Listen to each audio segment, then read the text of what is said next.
Sukesh Chandrasekhar, the notorious conman arrested in 2015 for a multi-crore fraud, is back in the news.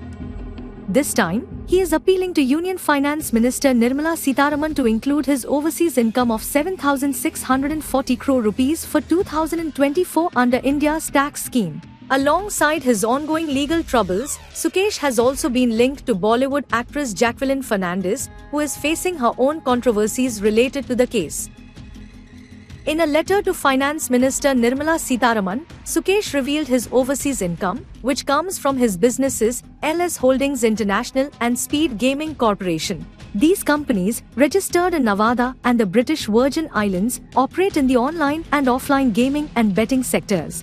Sukesh confirmed that his business activities span across the US, Spain, UK, Dubai, and Hong Kong.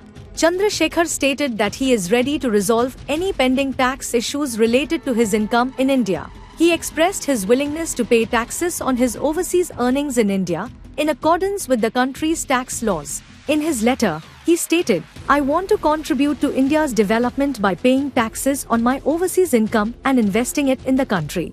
Despite his controversial past, Sukesh also showed respect for Prime Minister Modi's leadership. He mentioned that under Modi's guidance, he hopes to contribute to India's growth by paying taxes on his foreign income. He wrote, "As of today, being a proud Indian, under the great leadership of our Prime Minister Modi ji, I want to contribute my part towards the world-class development of this great nation." Sukesh also clarified that he is an under trial and has not been convicted of any crime. He pointed out that his income, including his overseas earnings, is legitimate and that tax proceedings are already underway for his Indian income.